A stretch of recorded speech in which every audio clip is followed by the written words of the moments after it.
can't fucking. Yeah, like he's a badass motherfucker. He can do that.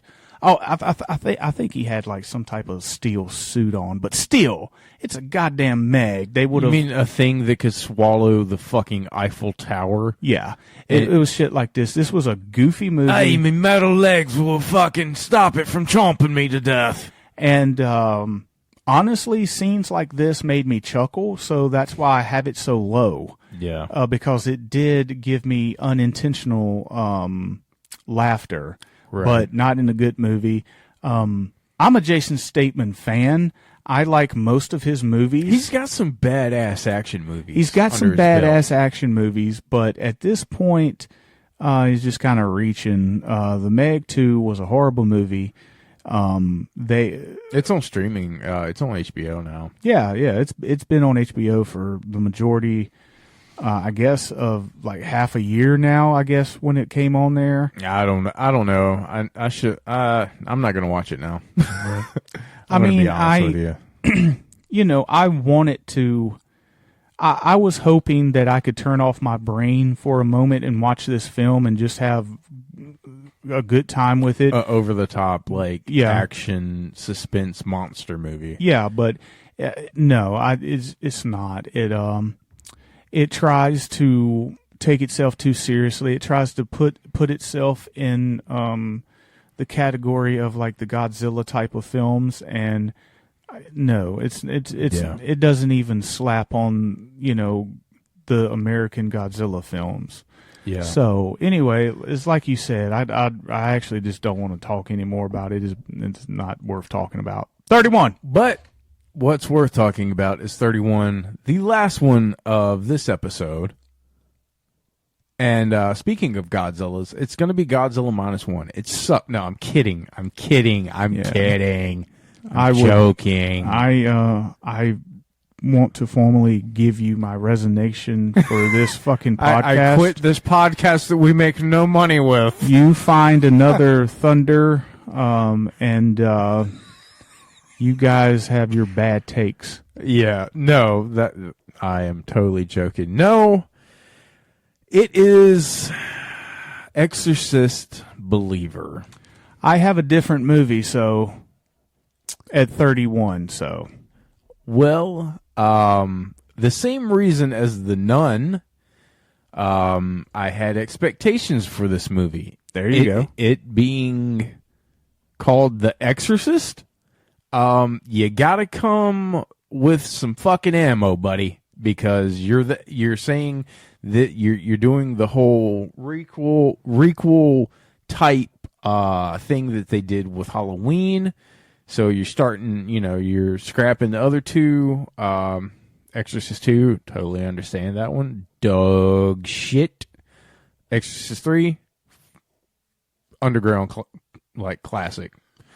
Anyway, we're not here to talk about a better movie, but Exorcist Believer.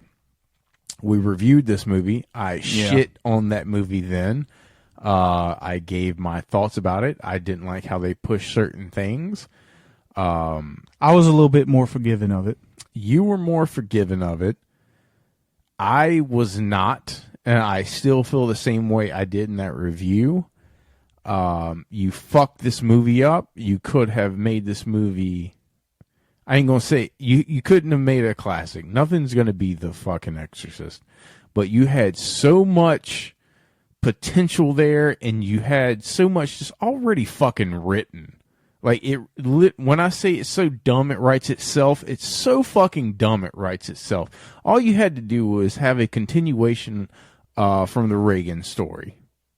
And that's what I wanted. I don't know about you personally. I wanted more of the Reagan story. Yeah. The continuation, a family, curse or something. She's how old is Linda Blair? She's like maybe 60. Okay, so she's still old enough. Okay, so she could be a grandma, then her mom as a great-grandma, and then her daughter, and the great-granddaughter being possessed. That would have been a great story. I think the only bad thing is I don't think Linda Blair wanted to do a full feature-length film. Well, goddamn it, stay the fuck out of this movie. Yeah. I didn't want her for 5 seconds in a scene that was stupid. Well, here's the thing to her defense. She purposely gave them a high fucking number because she didn't want to do it. Mm-hmm. To her surprise, they agreed. So she was obligated to do that one scene. Fuck that. Get the fuck. I'm sorry, I didn't want her mom in this movie. I had no problem with her mom in this movie. It was the way that they treated the character is what's bad. That's what I'm referring to. She deserved to be in this movie. She was a huge fucking part of the original film. And she's the only one alive other than Linda Blair that could be in the goddamn film. But she deserved to be in the film, but she did not deserve the script and the dialogue and the way that they treated her character. That's what I'm saying. Like, I don't want that character that they gave me on screen. Oh yeah. That's what I'm referring to. Like, her as an actress or anything. Like, I'm not discrediting her as an actress or her performance from the first one. I'm saying it was fucking pointless to fucking have her. And, I got you. And you ruined her goddamn legacy with this fucking shit. Yeah. We sit here and talk shit about A24. Blumhouse, you fucked this one up. And I'm with you. I think that if they were going with this story that they did with these two little girls, they should have left all ties to the original film out of it. And if they could get the two actresses back for the next film and be more focused on continuing their story, that's what they should have done. But instead, they kind of did the opposite of what Halloween Ends did. Halloween Ends tried to incorporate a brand new story in an ongoing storyline. What they did was try to create a new story and incorporate an ongoing storyline into it. But all they did was just do a new story and then fucking cram in something from the original just to fucking clickbait people to come see this fucking movie. I mean, besides her mom's horrible portrayal and that ending scene. Oh, goddamn her mother. What? Whose mom? The main white girl's mom. I'm not even talking about. I was talking about Reagan's mom. Oh, I haven't gotten to her yet. Oh God. No. Yeah, the characters. I mean, I got this movie a little down, so you go ahead and you rant more because when I get to it, I'll get more details. The fucking girl's mom, the new girl's mom, was fucking abysmal, man. Fuck that cunt. Fuck that shit-headed pastor, the spineless shithead that he was. It's just so goddamn stupid. And I hate how white people was portrayed in this movie. Like, they're a bunch of fucking putzes. Like, I don't mind having strong characters, but, like, when you clearly make it night and day, like, A Wonderful Knife and shit like that, yeah, it bothers me. I saw that. Maybe it's me. But I've talked to several people and people online, and they kind of saw that whole race thing, and I'm just not fucking down with that. Not only was it a race thing, though, we're not religious. In a lot of ways, you can call us atheists, and that would kind of be accurate. However, this movie was 100% grade A. Religion is bad. Believing in nothing is good. Yeah, in a movie that needs belief. And even though I personally believe that, it was beaten into my face. And the way you can tell that it was beaten into your face is that the family that believed and went to church had the bad things happen, and the family that didn't believe in shit were the ones that were saved. Yeah. That's how you can tell what their political...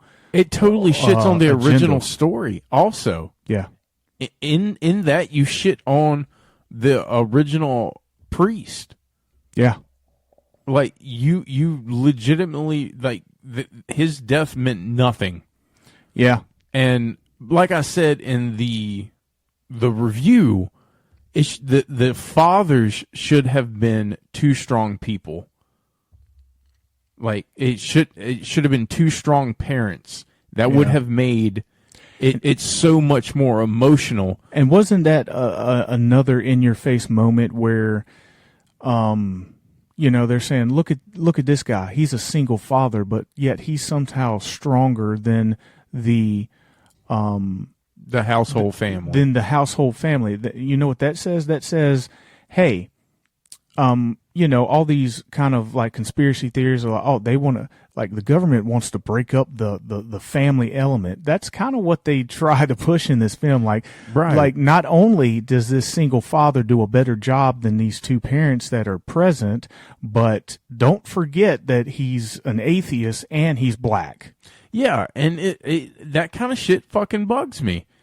It should have been a strong family and a strong single dad. It would have made the little girls being possessed so much like more heartfelt. You would have felt for them. And it was kind of like from the very beginning of this movie, they let you know, hey, both of these girls are possessed, but you really only need to care about one of them. Oh yeah, you didn't give a fuck about that little white girl's a fucking menace. Like she was a fucking cunt before she got possessed. But that was my point. When they did get possessed, I thought her performance as being a possessed demon was 10 times fucking better than the other one. Yeah, no, I agree. But the problem is that I didn't give a fuck about her. And I should have. Like, if it would have been a strong family, along with a strong single father, the decision, when it was decision time, as the audience watching, you would have been more like, oh my God, don't either one of you pick because you don't want either one of these girls to die. I was like, snap that bitch's neck. Fuck her. Yeah. But kill the mama too. The dad, fuck that pussy. I gave more fucks about the single dad atheist. And it was designed to do that. Yeah. It was designed to do that. So you bought into it. I mean, I didn't buy into it. You bought into it. No, I felt that way. Like, I'm saying. Yes, you felt that way because the movie portrayed it that way. That's what I'm trying to tell you. That's the same reason why you hate it is the same reason why you felt that way. But it was designed to do that to you. Do you hear what I'm saying to you? It was I get what you're saying. Yeah. Everything that you're bitching about is what they wanted you to talk about when you review this movie. Well, they fucking succeeded. And it's the reason, dog shit. And because you're here on a podcast, if we were on YouTube and we were huge or whatever, your fucking review of this movie, and you said everything you just said, they'll say, see, those are the kind of people that hate these types of movie because it was a black lead role and it was this and it was that, and look how angry the white man is. That's what it was designed for you to do. And you'd be fucking canceled. Well, they can cancel this dick. I hate it because it's fucking stupid. It's lazy writing. It's dog shit. It's piggybacking off of a franchise name and fucking shitting all over it. Here's looking at you, Velma, the animated series. It was a cash grab. It was a cash grab. Fuck you, Blumhouse. And it fucking it tricked you with the fucking trailer. It truly did trick you. It did, and the poster too. The poster looks wicked. And you heard the bells and everything in the trailer, and you're like, oh man, Anyway, I'm gonna, it's down a little bit further. It's not gonna be on this particular episode, but I'm gonna end. It should be down here in the mucky muck. I'm gonna end mine with number 31, which is Talk to the Hand. I mean, me. Mine's actually up a little bit higher because I had to look at lower, right? No, it's higher. It's lower. We're going up the list. No, we're not. We started at the top. Bottom. We started at the bottom, but it was kind of the top. Anyway, don't get us on that goddamn. Quit trying to justify your fuck